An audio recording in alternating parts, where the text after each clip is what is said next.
Hello students, आज मैं आप लोगों के लिए क्लास 5 चैप्टर 5 जहाँ चा वहाँ रा की ऑलरेडी मैं आपको ये पढ़ा चुकी हूँ स्टोरी। तो आज मैं आप लोगों को खाली स्थान भरो, प्रश्नों के उत्तर लिखो, ये सब आप लोगों के लिए लाई हूँ। लेकिन इसके पहले थोड़ा सा मैं स्टोरी फिर से पढ़ाकर आप लोगों को याद दिला देती हूँ। स्टोरी थी, ये 26 साल की ईला गुजरात के सूरत ज़िला में रहती थी। उनका बचपन कहाँ बीता था? अमरेली के ज़िले के राजकोट गांव में। वह तो पैर से पैर तो ठीक था, लेकिन उसकी हाथ में कुछ प्रॉब्लम थी। उनके घर के सामने ढेर सारे बच्चे खेलते थे। ईला उसका साथ तो नहीं दे पाती थी। ईला सिर्फ गाने में उनका साथ देती, क्यों? पर उनके साथ पेंगे नहीं लेती थी, माने क्योंकि वो उनके साथ दौड़ नहीं पाती थी, बाकी काम नहीं कर पाती थी। तो जब वो सारे बच्चे गाना गाते थे तो ईला भी उनका साथ गाना गाती थी और रस्सी पकड़ने को हाथ बढ़ाती, मगर हाथ टूटते ही नहीं थे। वह चुपचाप एक किनारे बैठ जाती, मन ही मन सोचती, मैं भी ऐसा क्यों नहीं कर पाती हूँ। बच्चे भी चाहते हैं कि ईला किसी न किसी तरह तो उनके साथ खेल सके। कभी कभार तो वो पकड़म पकड़ाई और विषमृत के खेल में भी शामिल हो जाती थी।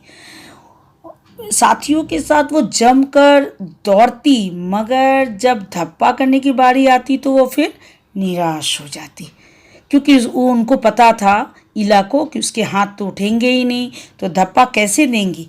वह बहुत कोशिश करती, पर उसके हाथों को मैंने तो जैसे उनका साथ देने वाली था छोड़ ही दिया था, क्योंकि उनके हाथ में बहुत ज़्यादा प्रॉब्लम थी। ईला ने अपने हाथों की जिद को एक चुनौती माना और उसने स्कूल में भी उसने दाखिला ले लिया। उस स्कूल भी वो जाने लगी। 10वीं की पढ़ाई उसने नहीं कर सकी। क्यों? क्योंकि उनको पता नहीं था कि एग्ज़ाम में उसके लिए एक अलग से लड़का आएगा और उसके आंसर आंसर बुक लिख दिया जाएगा, उत्तर, लेकिन उसे तो पता ही नहीं थी, जिसके कारण और फिर इसके लिए वो क्या किया, उसने 10वीं की परीक्षा पास नहीं की। लेकिन फिर भी उसने चुनौती लेकिन स्वीकार किया कि उसने हिम्मत नहीं हारा। एक समय ऐसा भी आया जब उसके द्वारा काढ़े गए परिधानों की प्रदर्शनी लगी। उसने क्या किया, अपने माँ और दादी के साथ रेशम के सूता से दोनों पैर के अंगूठों में सुई से सूता डालकर कसीदाकारी, बूटियाँ ये सब करने लगी, बहुत धैर्य से। और एक समय ऐसा आया कि उसका प्रदर्शनी भी लगा। परिधानों में काठियावाड़ के साथ साथ लखनऊ और बंगाल की भी उसके कामों में झलक मिलता था। ईला ने काठियावाड़ टाकों के साथ साथ और कई टाके भी इस्तेमाल किए थे। राइट बच्चों? तो उसने कभी भी हिम्मत नहीं हारी, और इस प्रकार जहाँ चाह है वहाँ राह है। तो ईला अपने काम में आगे बढ़ते रही। तो बच्चों, आपको स्टोरी समझ में आ गई। अब मैं आप लोगों को इसी स्टोरी से संबंधित खाली स्थान भरो पढ़ा रही हूँ। 15-16 साल की होते होते ईला डैश में माहिर हो चुकी थी। क्या होगी? कसीदाकारी। दोनों अंगूठों के बीच सुई थाम कर रेशम डैश कोई आसान काम नहीं था। पिरोना मीन्स रेशम का सूता उसमें डालना। दोनों पैरों से वो डालती थी ना, इसलिए कोई आसान काम नहीं था। पशु पक्षियों की ज्यामितीय डैश को कसूती और जंजीर से उठा रखा था, मीन्स आकृति। उसके कामों में वो जो वस्त्र बनाती थी, उसमें जो कसीदाकारी करती थी, उसमें वो पशु पक्षी का बहुत अच्छा काम करती थी। तो ये मैं खाली स्थान भरो एक लिया है, पशु पक्षियों की ज्यामितीय आकृतियों को। समझ में आ गई? चलिए नेक्स्ट है, आंखों में चमक और डैश लिए वह सुनहरी बूटियां उकेरती थकती नहीं थी। आंखों में चमक और अनूठा विश्वास उसमें तो एक बहुत बड़ा विश्वास था, इसलिए ईला बहुत आगे बढ़ गई। तो आंखों में चमक और अनूठा विश्वास लिए वह सुनहरी बूटियां उकेरती थकती नहीं थी। चलिए अब नेक्स्ट कर रही हूँ प्रश्नों के उत्तर। ओके, ईला सचानी किस काम में निपुण थी? आंसर है ईला सचानी काठियावाड़ी, टाँकों, चिकनकारी ऐसे कई हाथ के कामों में निपुण थी।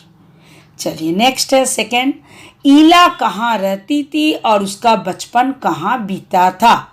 ईला गुजरात के सूरत जिले में रहती थी और उसका बचपन अमरेली जिले के राजकोट गांव में उसके नाना के यहाँ बीता। थर्ड, ईला अपने पैरों से क्या क्या काम कर लेती थी? वह अपने पैरों से दाल भात खाना, दूसरों का बाल बनाना, फर्श बुहारना, कपड़े धोना, तरकारी यानी सब्जी काटना और तख्ती पर लिखना काम कर लेती थी। वो सारा काम खुद अपने ही पैरों से करती थी, क्योंकि ईला ना बहुत ही हिम्मत वाली लड़की थी। चलिए नेक्स्ट, ईला ने कहाँ तक शिक्षा प्राप्त की थी? ईला ने 10वीं कक्षा की पढ़ाई की, पर 10वीं की परीक्षा पास नहीं कर पाई। शायद उसे समझने में कुछ देर हो गई थी, जिसके लिए वो 10वीं की परीक्षा पास नहीं कर पाई थी। चलिए, आप लोग के टेक्स्ट बुक से ही मैं कुछ प्रत्यय माने कुछ ग्रामर लाई हूँ। नवीन में ता, जो बाद में शब्द जोड़ा जाता है वर्ड, उसको हम लोग प्रत्यय बोलते हैं, और जो आगे जोड़ा जाता है उसको उपसर्ग, तो बाद वाली है। ता जोड़ने से नवीनता शब्द बना है। नवीन में ता, तो ता जोड़कर कुछ नए शब्द देखिए, मैं पढ़ रही हूँ, आप ध्यान से सुनेंगे। सुंदर प्लस ता क्या हो गई? सुंदरता। लघु प्लस ता लघुता। महान प्लस ता महानता। नीडर प्लस ता नीडरता। प्रमुख प्लस ता प्रमुखता। नीचे दिए गए शब्दों में इक जोड़कर, आपने तो पहले वाला क्या सुना? ता जोड़कर, अब मैं फिर दूसरा ले रही हूँ। नीचे दिए गए शब्दों में इक जोड़कर लिखे, इक, छोटी ई और क, इक, तो इक हो गया। तो बाद में जो जोड़ते हैं वो क्या होती है? प्रत्यय, तो ये भी प्रत्यय है। समाज प्लस इक क्या हो गया? सामाजिक। प्रमाण प्लस इक प्रामाणिक।